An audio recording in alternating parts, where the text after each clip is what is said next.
Hi everyone, welcome back or welcome to my channel. And you might notice this little gremlin in the corner here. If you don't recognize her, I recommend checking out my VTuber debut video. I'll link both in the description and I'll put a little flag right here somewhere. Basically, I'm a VTuber now and I do a little streaming. Check out my Twitch in the description as well if you're interested in me drawing in real time.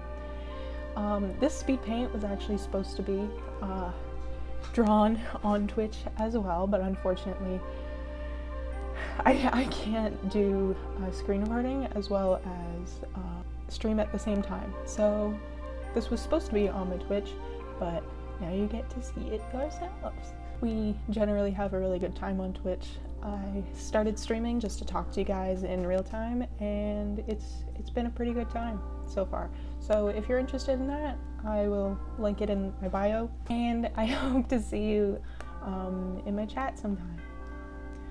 Anyways, let's get into what this video actually is. You can probably tell by the title what I'm going to be talking about here today, but if you can't, I'm going to be talking about why I think the art community here on YouTube is like that.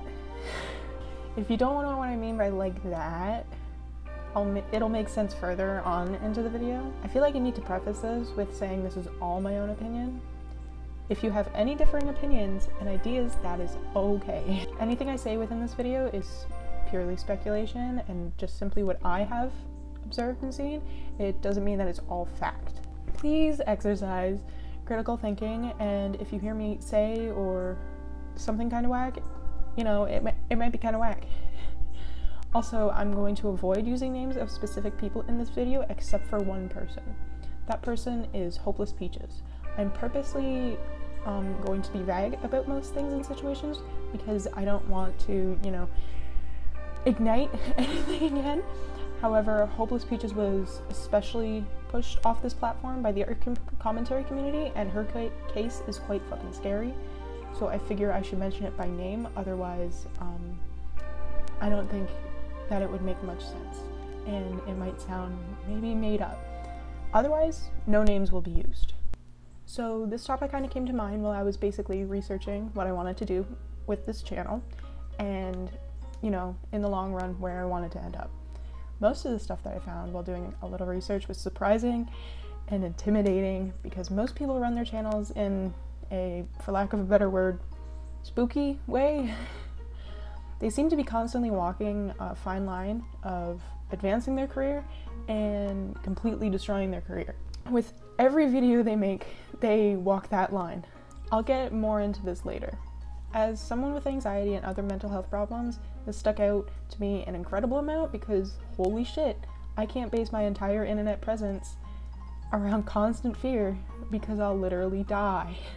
Basically, that's why I started this video and started researching into why the community runs the way that it does, meaning constant drama, creators constantly going after each other, things never being calm, and more severe cases of it almost ending lives, like in the case of Hopeless Peaches. There's something that I feel like we all already know, and it shouldn't take me telling you to realize this, but riskier videos do better. As I mentioned before, creators are walking in the fine line between ruining their career and making their career better. They have to be extremely careful about the videos they make and the way that they phrase things so as to not get themselves into hot water every time. The content they put out is almost always criticism of people, of other people, and in the eyes of the internet, this means that they themselves always have to be quote-unquote above criticism.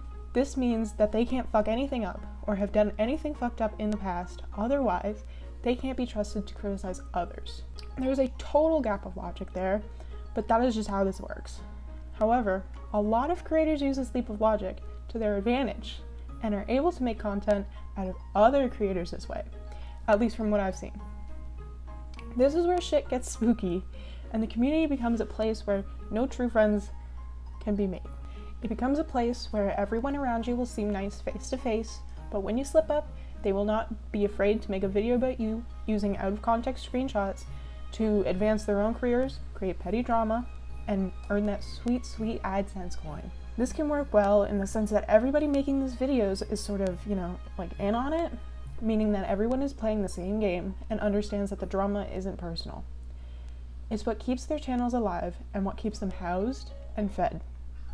The problem is when someone comes into the community just to give their opinions, have a little fun, make some friends, and then gets targeted for a smear campaign to make someone else's career better. That is when it becomes hostile, scary, and dangerous. Someone that I mentioned that I would touch upon specifically was Hopeless Peaches. Now, I will not air my opinion about her whole drama simply because I don't think it should be talked about anymore. However, from what I've seen, please correct me if I'm wrong, she interacted with people within the community, made friends, and had a very successful channel. Again, correct me if I'm wrong, but she only made videos regarding people who were already being talked about within the community and only recently talked directly about another creator with like new information rather than just giving opinions. I hope that made sense, but there is definitely a distinction between starting new drama and bandwagoning on an incredibly successful artist like Butch Hartman, who really shouldn't care about what a bunch of shits online have to say about him. You know? Like, it's really about making or breaking careers here. Anyways, I chose Hopeless Peaches to talk about specifically because she's off the internet and was pushed off and pushed towards that decision because of drama sparked within the community. Her friends turned against her, her friends made video against her, and her fans turned against her. Shit got really dark for her. There was a period of time where she almost took her own life because it was so fucking bad for her. Because of this community. I obviously don't want to be the one to explain that a well-meaning and non-toxic community would do this to somebody. This case of harassment towards Hopeless Peaches was a big red flag for me, particularly because I as well struggle with my mental health, and I don't know if I need another stressor like that in my life. As soon as I learned about this, I knew that if I were to get into any sort of commentary, I would need to be careful so as to literally not fucking die. So, to circle back to the title, why the fuck is it like that? I have a few things I have thought of, which honest to God can't be proven in any sense of the word, but it's just pure speculation on my behalf. By the way, I've been a part of a number of communities online, and only one I've ever been in holds a flame to the art and commentary community. By the way, I have a whole other video planned for that, so, but the art commentary community is just full of honest to God fucking bullies. And as I mentioned before, these are money-hungry bullies. Not just normal bullies who just want to hate you. They want to hit you and then get paid for it. Am I saying everybody's like this? Absolutely the fuck not. But a lot of the top earning and top few people are. It's how you become successful here. I believe a lot of these people were bullied in high school and were looking for some way out of that and found refuge in the art commentary community. But eventually they realized that they had power and that was once taken from them, and now go fucking crazy and stupid and abuse everyone that they get close to. I feel like this sounds pretty far out, but this power dynamic is not uncommon, especially online. Now, take that idea of finally having power and becoming the bully yourself, add a livable wage off of bullying your friends, and now you have the art commentary community. At least the shitty part of it. And the shitty part is the most popular side. Once again, this is purely speculation, but I feel like it's what's going on here. And let's face it, as the audience of this video, it is much more enticing to click on a video about your fave turning out to be abusive than to watch a video about color theory. That's just the way that it is. This is not me telling the audience that they're shit or whatever. It's normal to want to watch interesting things. The beauty community is like this as well. The tea genre only survives if there's people doing shit that they can blow way out of proportion.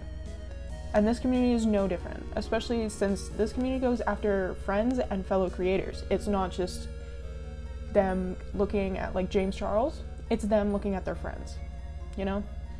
It's this cycle of creators having this power and money, the audience eating the drama up, seeking more, and then creating a very fucking hostile place to be. And that's honestly why I think it's like that. And unfortunately, I don't think the cycle will break anytime soon until something absolutely devastating happens. And now, as a branching creator within YouTube, to preserve my mental health, I have found I personally will probably never make any videos presenting new information and allegations like others have done, unless entirely necessary. I'm gonna keep my connections in the community incredibly light, unfortunately. As much as I would like to make friends within this community, I don't think that it's the place to make friends. I have had to sit down and realize that eventually some shit might hit the fan my way, and eventually when that time comes, I'm not sure how I'll be able to deal with it. Obviously, I can't make any promises, but as a budding creator in general, I would just like to air my opinions, do so respectfully, and not contribute to fucking stabbing my friends in the back just for a couple more subscribers. Anyway, here's the end of the video. I hope you enjoyed watching and listening. Again, now I'm active on Twitch. I have a little donation goal on Twitch for a PC, and that's not only going to help my Twitch channel and make things much smoother when I stream, but also so that I can edit videos better and do more YouTube stuff. So if you're interested in donating to that, I'll leave a link in the description, I guess. But yeah, I'm active on Twitch. I do art and sometimes cozy games. I've been recently doing Stardew Valley, and I hope you have a good day. Please use your brain when consuming media. Smooches and kisses. Bye-bye.